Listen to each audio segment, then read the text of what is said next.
নমস্কার বন্ধুরা, আজ আমার রেসিপি সেই সব মায়েদের জন্য যাদের বাচ্চারা শুধু ফাস্টফুড খেতে ব্যস্ত থাকে আর ভাত বিশেষত একদমই খেতে চায় না। আজ এই রেসিপিটা দেখলে তাদের নিশ্চিত একদম ভীষণ উপকারে লাগবে। আজ আমি ভাতকেই পাস্তা বানিয়ে দেব। ভাত দিয়ে আপনারা তৈরি করে ফেলতে পারবেন সুস্বাদু পাস্তা। তখন বাচ্চা অবশ্যই চেয়ে চেয়ে আপনার কাছ থেকে খাবে, আর আপনারও বাচ্চাকে ভাত খাওয়ানো নিয়ে কোনো টেনশন থাকবে না। শুধু একটু আমি যেভাবে তৈরি করছি এভাবে আপনাদের তৈরি করে নিতে হবে। এর জন্য প্রথমে আপনারা ভাতটাকে নিয়ে মিক্সিতে পেস্ট করে নেবেন। তারপর অল্প লবণ দিয়ে মাখতে শুরু করবেন। যদি মনে হয় ভালো মতো ডোটা তৈরি হচ্ছে না, তাহলে অল্প পরিমাণে চালের গুঁড়ো দিয়ে সুন্দর করে একটি ডো তৈরি করে নেবেন। এরপর আমরা এর থেকে ছোট ছোট করে লেচি কেটে নেব।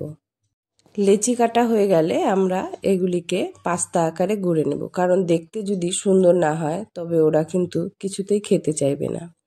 তাই আপনাদের এগুলিকে ভালো করে পাস্তার শেপে তৈরি করে নিতে হবে।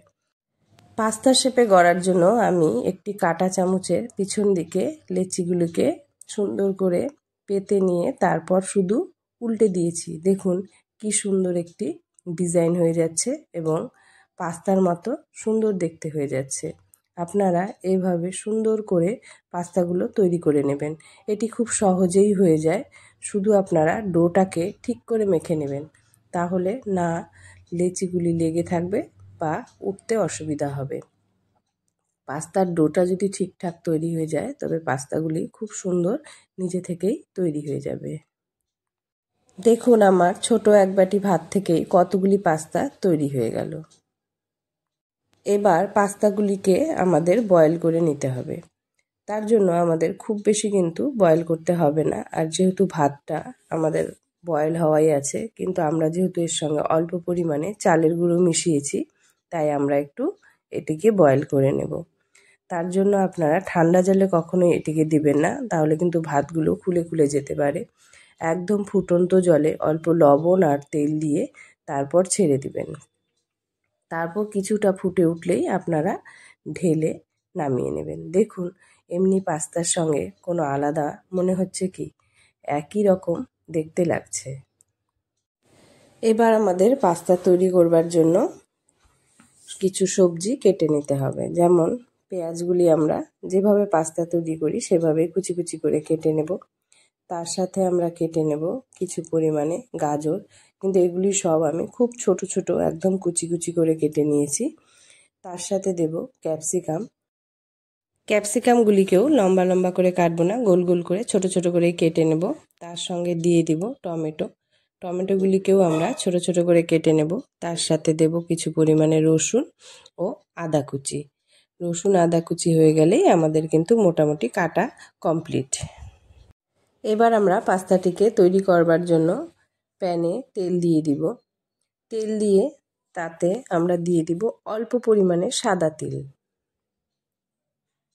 সাদা তিলটা দেবার পর যখন গন্ধ ছড়াতে শুরু করবে তখন আমরা দিয়ে দেব আদা ও রসুন কুচিটা। আদা ও রসুন কুচি দিয়ে ভালো করে আমরা ভাজা ভাজা করে নেব। রসুন ও আদা কুচিগুলো ভালো মতো ভাজা ভাজা হয়ে গেলে এবার আমরা দিয়ে দিব পেঁয়াজ কুচিগুলো।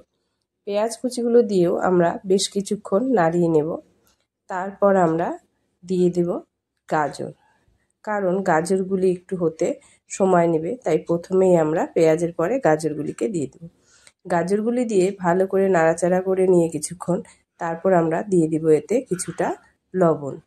লবণ দিয়ে ভালো করে গাজরটা কিছুক্ষণ নাড়াচাড়া করে নিয়ে আমরা এতে দিয়ে দিব ক্যাপসিকাম। ক্যাপসিকামগুলো দিয়েও ভালো করে আমরা নাড়াচাড়া করে নিয়ে যখন ক্যাপসিকামটা কিছুটা হয়ে আসবে তখন আমরা এতে দিয়ে দেব টমেটো কুচিগুলো। টমেটো কুচিগুলি দেবার আগে আমরা এখানে কিন্তু 3টে কাঁচা লঙ্কা চিড়ে দিয়ে দেব, কারণ যেহেতু বাচ্চারা খাবে কুচি করে দিলে ওগুলো মুখে পড়লে ওদের খুব ঝাল লাগবে। আপনারা পরে লঙ্কা 3টি সরিয়ে নিলেই ওদের কিন্তু আর কোনো ঝালের ব্যাপার থাকবে না। টমেটো কুচিগুলি দেবার পর যখন এগুলিও ভালো করে নাড়াচাড়া করে ভেজে নিয়ে কিছুটা হয়ে আসবে তখন আমরা এতে দিয়ে দিব দুটি মশলা। একটি দিব ম্যাজিক মশলা ও আরেকটি হলো চাট মশলা। চাট মশলা ও ম্যাজিক মশলা দেওয়ার পর আমরা কিছুক্ষণ ভালো মতো এটিকে নাড়াচাড়া করে নিয়ে তারপর এতে দিয়ে দিব সয়া সস। সয়া সস দিয়ে কিছুক্ষণ নাড়াচাড়া করে নিয়ে তারপর আমরা এতে দিয়ে দেব টমেটো সস। টমেটো সসটা দিয়ে আমরা আবার কিছুক্ষণ ভালো করে নাড়াচাড়া করে নেব।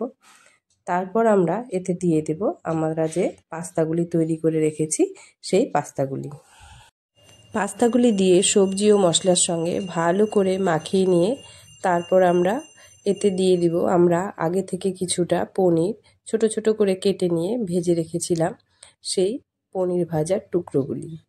পনির ভাজার টুকরোগুলি দিয়েও আমরা আবার সুন্দর করে নেড়ে সব কিছুকে একসাথে মিশিয়ে নেব। দেখুন এই রেসিপিটা যদি আপনারা তৈরি করে বাচ্চাকে খাওয়ান, এতে থাকছে সবজি, পনির, ভাত, যে পাস্তার উপরেই থাক আর এমনিভাবেই থাক, তাহলে আপনাদের একটি পরিপূর্ণ কিন্তু ডিশ তৈরি হয়ে যাচ্ছে। এতে প্রোটিন, ভিটামিন সব কিছুই থাকছে, কিন্তু বাচ্চারাও খাবে খুশি মনে। আমি এখানে সয়া সসটাও কিন্তু ঘরে তৈরি করে নিয়েছিলাম। আপনারা চাইলেও ঘরে তৈরি করে নিয়ে করবেন, তাহলে বাইরের কোনো কিছুই কিন্তু ওদের মুখে পড়ছে না। এবার কিন্তু আমাদের ভাত পাস্তাটা তৈরি হয়ে গেছে। এতে আমরা শুধু এখন নামাবার আগে অল্প পরিমাণে ধনেপাতা ছড়িয়েই নামিয়ে নিলেই আমাদের পাস্তাটা একদম রেডি হয়ে যাবে। দেখুন কি সুন্দর পাস্তাগুলি লাগছে, না জানলে কেউ বলতেই পারবে না এগুলি আমরা ভাত দিয়ে তৈরি করে নিয়েছি। এভাবে বানিয়ে বাচ্চাকে খাওয়ান, ওরা খুশি মনে খাবে। ওরা বুঝতেই পারবে না ওরা ভাত খাচ্ছে, ওরা ভাববে সুন্দর পাস্তাই আপনি ওদের তৈরি করে দিয়েছেন। আপনিও খুশি, বাচ্চাও খুশি। একটু কষ্ট করে তৈরি করে নিলেই কিন্তু আপনার বাচ্চা সুন্দরভাবে খেয়ে নেবে। আপনার আর ভাত খাওয়ানোর কোনো কষ্টই থাকবে না। রোজ রোজ না হলেও সপ্তাহে 2-3 দিন কিন্তু খাওয়াতেই পারেন। ভিডিওটি ভালো লাগলে অবশ্যই লাইক ও সাবস্ক্রাইব করে দেবেন।